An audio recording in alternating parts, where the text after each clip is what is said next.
Once celebrated as the future of martial arts cinema, Tony Jaa exploded onto the screen like a natural disaster. His sheer physicality, jaw-dropping stunts, and bone-crushing fight scenes left audiences stunned. He wasn't just performing action. He was the action, a human phenomenon who seemed to treat gravity as optional.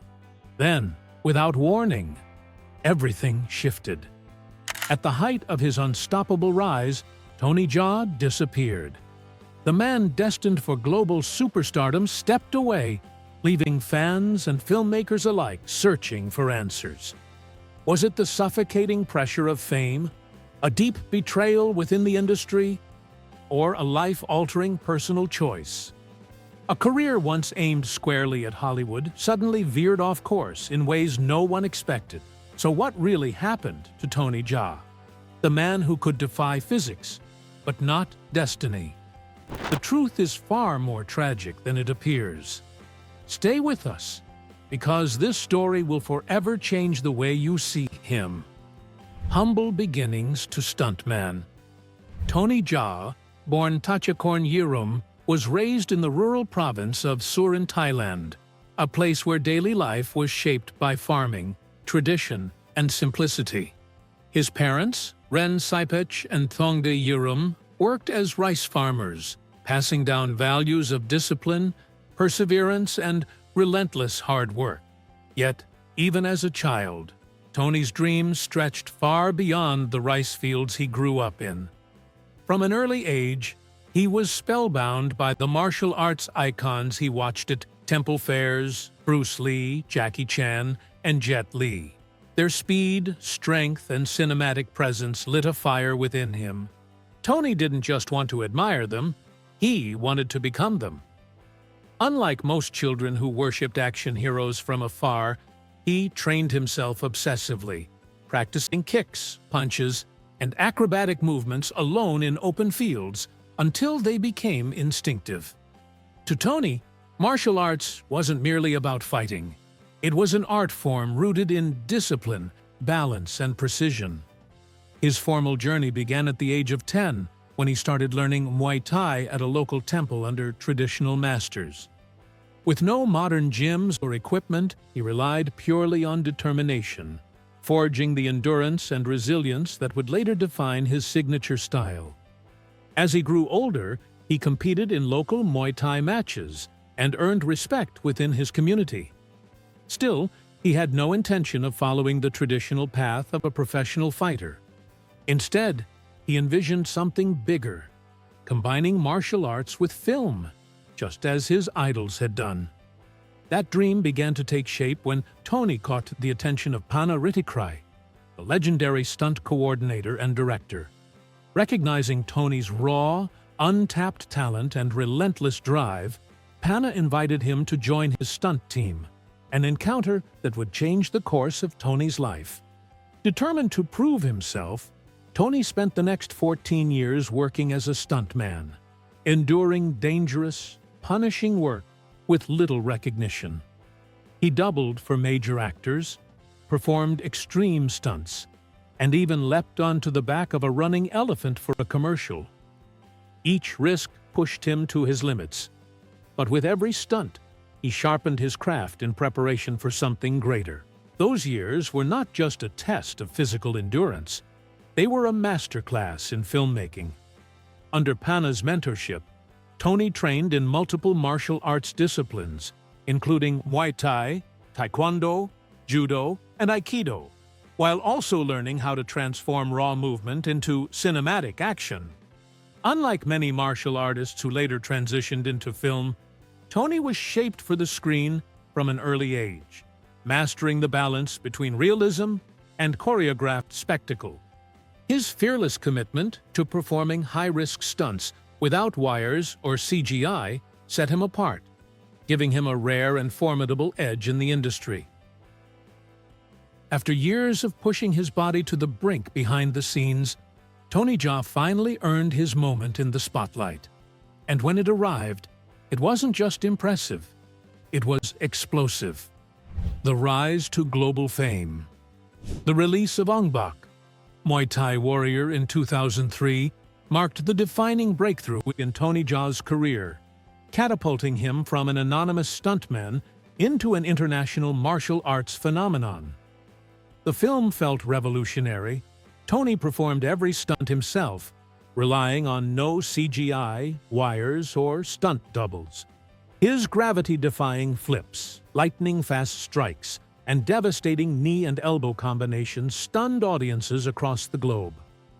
The raw, unfiltered intensity of Ong Bak reshaped expectations for action cinema and earned Tony instant worldwide recognition.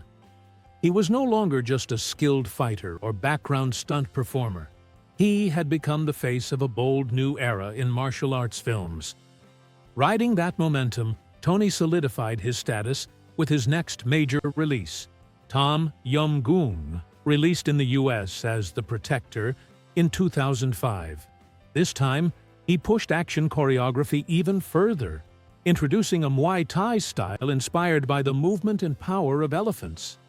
The film's most unforgettable moment, a jaw-dropping, 4-minute continuous fight sequence inside a restaurant, instantly became legendary. Executed in a single unbroken take, the scene showcased not only Tony's extraordinary athleticism, but also his ability to sustain relentless, high-impact combat without pause. His work was redefining the limits of on-screen action, influencing even established stars like Donnie Yen, who later acknowledged that Tony's performances forced him to raise his own standards. As Tony's global popularity surged, comparisons to martial arts icons such as Bruce Lee, Jackie Chan, and Jet Li became unavoidable. Many believed he was the next breakout action superstar, one capable of carrying martial arts cinema into a new generation. His explosive style, rooted in traditional Muay Thai, brought a gritty, grounded realism that stood in sharp contrast to the wire-heavy, highly stylized actions of Hong Kong cinema. Hollywood quickly took notice, with producers eager to introduce him to Western audiences. Jackie Chan himself recognized Tony's extraordinary talent and wanted him to appear in Rush Hour 3, a role that could have fast-tracked his Hollywood ascent. However, scheduling conflicts with Ong Bak too ultimately forced Tony to pass on the opportunity. Behind-the-scenes struggles. At the height of his fame, Tony Jaa's career appeared unstoppable. But behind the cameras, serious problems were unfolding. His once solid relationship with mentor Pana Ritikrai, the man who had discovered, trained, and shaped him, began to unravel. Creative disagreements gradually turned into tension, straining their collaboration and ultimately derailing projects they had planned together. One of the most notable casualties was the cancellation of the highly anticipated film Sword. Although neither Tony nor Pana publicly addressed their fallout, the fractures were impossible to ignore, and the rift marked a crucial turning point in Tony's career. For an actor whose rise was built alongside his mentor, this separation deeply influenced his future choices in the industry. At the same time, Tony found himself increasingly confined by his contract with Sahamongkol Film, the Thai studio that had managed his career from the very beginning. The studio exerted tight control over nearly every aspect of his professional life: his schedule, the roles he accepted, and even his earnings. Despite the massive success of Ong Bak and Tom Yum Goong, Tony did not fully reap the creative or financial rewards of his work. Though he was one of the most sought-after martial artists of his generation, he had little authority over his own career path. This restrictive arrangement made it nearly impossible for him to pursue opportunities beyond Thailand, even as Hollywood began expressing serious interest. The pressure eventually became overwhelming. Production on Ong Bak, too, grew so intense that it pushed Tony to his limits. Not only was he starring in the film, but he also took on the added burden of directing it, stretching his already exhausting schedule beyond breaking point. The project soon spiraled into chaos. Reports surfaced that Tony had vanished from the set for weeks, sparking rumors of a breakdown, though those rumors barely scratched the surface of what was really happening. Burned out and feeling trapped, Tony retreated to a Buddhist monastery, stepping away from the film industry altogether in search of inner peace. His sudden absence sent shockwaves through the studio, causing production delays and further complications as they scrambled to finish the film. Even after returning, his struggles were far from over. Still bound by his contract with Sahamongkol Film, Tony remained restricted from pursuing major international roles. In 2013, he attempted to break free and reclaim control of his career, but the studio resisted fiercely. They reportedly tried to prevent him from joining Fast and Furious 7, demanding as much as $50 million for his release. The resulting legal and financial battle left Tony cornered, effectively severing his ties with the Thai film industry. He has not appeared in a Thai production since. Although he eventually found roles in Western films, the damage had already been done. The momentum that once made him a global sensation had faded, and he was never quite able to recapture the lightning-in-a-bottle magic that defined his early rise. Crushed by mounting pressure and facing a career at its breaking point, Tony Jaa made a shocking decision, one that stunned fans and the industry alike. He chose to walk away from it all. The disappearance, becoming a monk. At the absolute peak of his career, Tony Jaa made a decision so unexpected that it stunned fans and the global film industry alike. He vanished from the spotlight and entered monastic life as a Buddhist monk. In 2010, after years of brutal physical demands, relentless industry pressure, and an ongoing battle with Sahamongkol Film, Tony stepped away from cinema entirely and sought refuge in the quiet isolation of a temple. For a time, the man known for defying gravity and delivering bone-shattering strikes replaced action sequences with meditation, silence, and spiritual discipline. His sudden withdrawal sparked intense speculation. Some believed he had suffered a mental breakdown, while others suspected he was trying to escape the legal and financial constraints of his contract. Yet within Thai culture, Tony's choice was not as radical as it seemed. Temporary ordination is a respected tradition, often undertaken as a way to seek clarity, balance, and to honor one's family. For Tony, it appeared to serve as both a personal and spiritual reset. After years of being tightly controlled by the film industry, the monastery offered something he had long been denied: freedom from contracts, fame, and external expectations. During his time as a monk, Tony followed a strict routine centered on meditation, prayer, and a life of simplicity, fully embracing Buddhist principles. Though he never openly stated that his retreat was a direct response to his industry struggles, many believe the pressures of stardom and his conflict with Sahamongkol Film played a decisive role in his decision. The temple became a sanctuary where he could heal, reflect, and regain a sense of control over his own life. His disappearance left a noticeable void in the martial arts film world. Fans grew restless, rumors intensified, and speculation about his whereabouts spread rapidly. Some were convinced he had permanently walked away from acting, while others believed he was quietly preparing for a return. In his absence, the Thai film industry moved forward, and the incredible momentum he had built with Ong Bak and Tom Yum-goong gradually faded.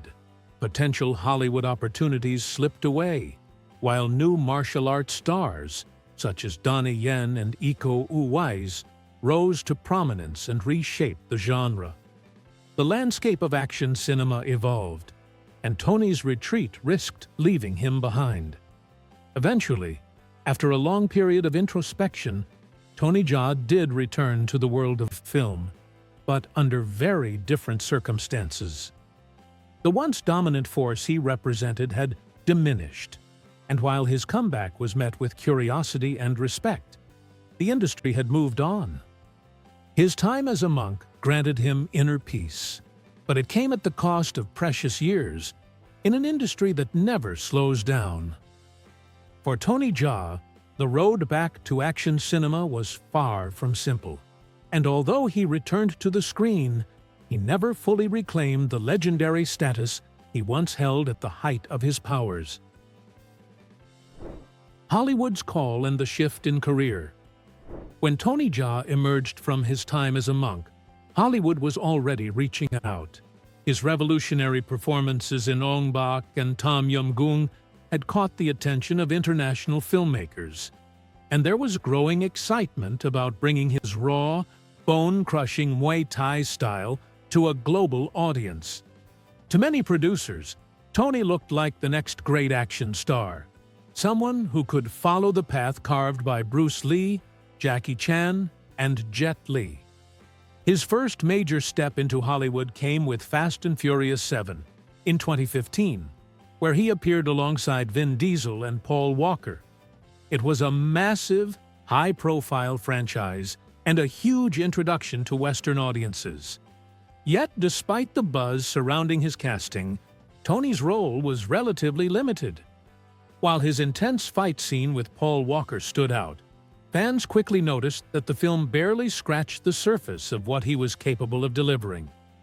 That push continued with Isaskikset's Return of Xander Cage in 2017, which featured an ensemble cast including Vin Diesel and Donnie Yen. Once again, hopes were high that this project would finally give Tony the platform he deserved. Instead, history repeated itself. His role remained secondary, and the heavily stylized choreography lacked the raw, wire-free brutality that had made him famous. Many longtime fans felt Hollywood simply didn't understand how to showcase his strengths, placing him in supporting roles where he was often overshadowed by bigger names. Unlike Jackie Chan or Jet Li, Tony struggled to find a Hollywood identity that allowed him to fully shine. Language also became a significant barrier. Tony had spent most of his career perfecting physical storytelling rather than dialogue-heavy performances, and acting in English presented a new challenge. By 2014, he was capable of giving interviews in English, but the language gap still limited the types of roles he was offered. Hollywood action films often demand charismatic leads who can carry fast-paced dialogue, an area where Tony was less comfortable. Jackie Chan leaned into humor to carve out his niche, while Jet Li embraced roles that matched his quiet, stoic presence. Tony, by contrast, was frequently cast in parts with minimal dialogue, forcing him to rely almost entirely on fight scenes to make an impact. Compounding these challenges was his long-running struggle with Sahamongkol film. Even after attempting to break free in 2013, the fallout continued to haunt his career. The studio reportedly tried to block him from appearing in Fast and Furious 7, demanding as much as $50 million in compensation. The legal battle effectively severed his connection to Thai cinema, cutting him off from the industry that had built his legend.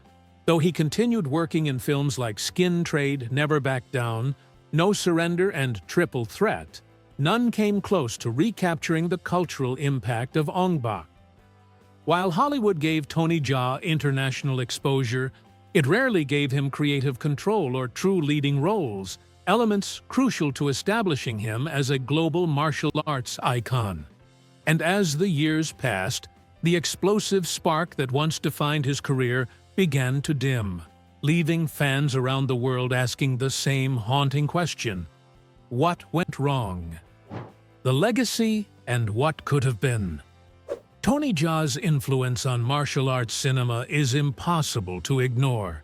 When Ong Bak exploded onto screens, it reshaped action filmmaking, redefining fight choreography, and raising expectations for realism in stunt work. His ferocious, no-frills style, deeply rooted in traditional Muay Thai, introduced global audiences to a harsher, more visceral form of on-screen combat. Even established figures like Donnie Yen later acknowledged that Tony's arrival pushed them to elevate their own action sequences. At a time when the genre was becoming increasingly dependent on wire work and stylized, almost dance-like choreography, Tony's raw, wire-free brutality made him stand out instantly. For a brief but powerful moment, many believed he was the true successor to Bruce Lee and Jackie Chan, the one destined to usher martial arts cinema into a bold new era. But just as quickly as he rose, his momentum began to slow. Ongoing conflicts with Sahamongkol Film, the crushing pressure of directing Ong Bak 2, and his retreat into monastic life all contributed to derailing his ascent. The studio's restrictive contracts prevented him from fully capitalizing on the height of his fame, and by the time he finally gained his freedom in 2013, the industry had largely moved on. Although he eventually crossed over into Hollywood, he was never granted the creative authority that Bruce Lee had in Hong Kong or that Jackie Chan later achieved in Hollywood. Rather than shaping his own stories, Tony often found himself performing within someone else's vision, unable to fully define his own legacy. Unlike many of his martial arts predecessors, Tony Jaa's characters rarely extended beyond the action itself. Bruce Lee and Jackie Chan created distinct on-screen personas that transcended fight scenes and became cultural icons. Tony's roles, by contrast, were often thinly written and secondary to the physical spectacle. In Ong Bak, one of his most memorable moments was simply stating his name and where he came from. Tom Yum Goong revolved almost entirely around his quest to recover a stolen elephant, where Bruce Lee explored the philosophy and emotional purpose behind conflict. Tony focused on the extreme physical thrill. That lack of narrative depth made it harder for audiences to connect with him beyond his extraordinary martial arts ability, and ultimately limited his transition into more varied roles. Still, despite these limitations, Tony Jaa's legacy remains firmly cemented. His fight scenes continue to be studied, his stunt design still inspires modern action choreography, and his name endures as one of the most recognizable figures in martial arts film history. Yet, one question will always linger. If Tony had been given greater freedom earlier in his career, could he have truly stepped into Bruce Lee's shoes? Could Hollywood have properly nurtured his talents and shaped him into the defining action star of a new generation? We may never know the answer. What is certain, however, is that Tony Jaa's journey, though different from what fans once imagined, left an indelible mark on martial arts cinema, one that will never be forgotten. What do you think? Did Tony Jaa deserve better, or did he simply find a different kind of success? Let us know in the comments below. If you enjoyed this deep dive, hit that like button. And if you love martial arts and action movie content, make sure to subscribe and turn on notifications so you never miss a video. And don't go anywhere. Check out the next video on your screen for another shocking story from the world of action cinema. You won't believe what happened to this martial arts icon.